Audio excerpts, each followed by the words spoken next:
Bom dia, boa tarde, boa noite, sejam bem-vindos. Aqui quem vos fala é o Wilson, diretamente do Instituto Voigt. E agora nós vamos falar do tecido conectivo, certo? Então, características do tecido conectivo, tá? Então, a primeira coisa que a gente vai ver é o seguinte, como de praxe, a gente vai ver o conceito. Qual é o conceito de tecido conectivo? É um conjunto de células que estão separadas entre si, certo? Onde vai reinar a abundante substância intercelular, onde eu tenho uma vascularização importante, e inclusive ele vai nutrir outros tecidos, como o tecido epitelial e o tecido cartilaginoso. A nutrição é feita por difusão de oxigênio e nutrientes, tá? E ele também vai ser inervado. Então aqui, olha só, para mencionar como pode ser a substância intercelular, se for líquida, a gente está em presença do sangue. Se for sólido, já a gente está em presença de tecidos conectivos reneralis. Se for semissólido, a gente está em presença de um cartílago. E se for sólido, a gente está em presença de tecido ósseo ou dentário. Tá? Então, as principais funções do tecido conectivo são recheno e nutrição, ou seja, vai preencher espaços e nutrição, sostém e resistência, produção e mantenimento das células sanguíneas e transporte de substâncias. Então, aqui a gente já vai ver o seguinte, ó, dentro da classificação geral do tecido conectivo laxo, ele vai compreender esses tecidos aqui que a gente está vendo. Então, a gente tem tecido mesenquimatoso, que é aquele que é capaz de gerar outras células, né? Então, por isso que a gente fala embrionário, mesoectodermo, tem células totipotenciais ou pluripotenciais, ou seja, é aquele epitélio que ele tem capacidade de se transformar em outras células. O mucoide, que se encontra o cordão umbilical e pulpa dentária pós-natal. O areolar, que é propriamente dito, da auréola. E o adiposo, que eu vou separar ele em branco, que é o unilocular, ou pardo multilocular, tá? E o reticular, tecido conectivo reticular, que ele vai ser rico em fibras e células reticulares com macrófagos firros em órgãos hemocitopoéticos, certo? E aqui vai ter o predomínio das fibras. Dentro da classificação geral do tecido conectivo denso, vai compreender o quê? Irregular, irregular.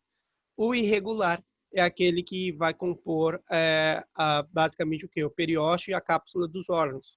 Então, quando a gente fala que tem tecido conectivo denso, normalmente é aquele que tem escassa substância amorfa e tem muitas fibras colágenas entrecruzadas em poucas direções, com poucos vasos sanguíneos. Qual é o detalhe aqui? Esse aqui é o tecido que ele está envolvendo, está ao redor do órgão, certo?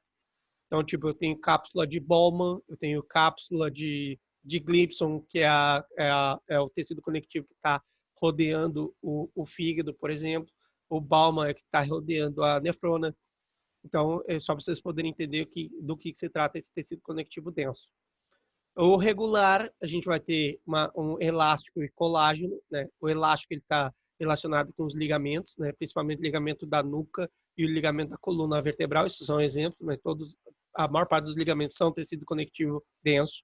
E o colágeno que eu vou ter tendinoso, membranoso e laminar, tá? Cada um com suas características específicas, tá? O tendinoso ele vai ter fibras paralelas entre si, o membranoso vai ter fibras paralelas entre si, mas em planos cruzados, né? O tendinoso ele vai estar sempre no mesmo plano, e o laminar, eles estão dispostos concentricamente como se fossem em forma de cebola, em rodixas de cebola, tá? Catáfulas de cebola.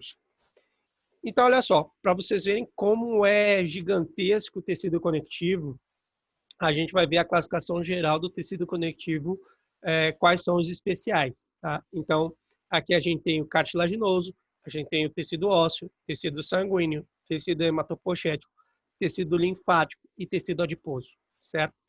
Então, dentro das células que vão compor o tecido conectivo, a gente tem quem? Essa é uma das classificações, tá? Isso aqui eu tenho células pirras, que eu posso colocar células reticulares, os adipostos, os pericílios ou células mesenquimáticas, as residentes, que eu vou chamar os fibroblastos, macrófagos, mastócitos e plasmócitos, certo? E as migratórias, que eu tenho os glóbulos brancos sanguíneos, certo? Então, olha só, isso aqui é uma das coisas que é mais perguntada nos exames agora, nessa próxima parcial, inclusive da final. Então, para descrever as características das fibras colágenas. Então, quando eu falar fibras colágenas, se eu estiver falando das fibras colágenas, o fibroblasto ele vai secretar tropocolágeno tipo 1, tá? Isso é importante. Características, ou seja, fora do fibroblasto, eles se alinham num esquema como se fosse ponta, cabeça, ponta, certo? E vai ficar um espaço entre elas. Ao microscópio eletrônico, o que a gente vai ter? A gente vai ter a microfibricha, que ela vai se ver estrechada transversalmente, tá? Ou seja, a gente vai ver uma parte eletrodensa e outra parte eletrolúcida. Não coloquei a característica no microscópio óptico, porque normalmente não se pergunta da fibra colágena no microscópio óptico. O que tem que saber, não da característica, mas sim da técnica de coloração, quando a gente for fazer. Eosina, color rosa, ou seja, bicrômico, verde luz, que é tricrômica, e azul de anilina, também é tricrômico, certo? Aqui fica essa técnica de coloração, eu sempre pergunto. Para descrever as características gerais das fibras elásticas, né? Então, aqui a gente está falando das fibras colágenas. Agora a gente vai ver das fibras elásticas. Das fibras elásticas, a gente tem o fibroblasto e o miocito vão secretar tropoelastina e glucoproteína. Como característica, vão formar lâminas ou bandas que podem estirar-se e recuperar-se ao longo da sua posição original, ou seja, porque elas são elásticas, né? Elas têm essa capacidade de se estender e depois recuperar a posição original. A técnica de coloração das fibras elásticas vai ser a orceína, que vai ser tingida de marrom, ou fucina resorcina, que vai ser tingida de violeta, certo? Sobre as fibras reticulares. Então, sobre as fibras reticulares, a gente vai ter o quê? As células reticulares vão secretar tropocolágeno tipo 3. Como características, elas têm mais glúcido que colágeno.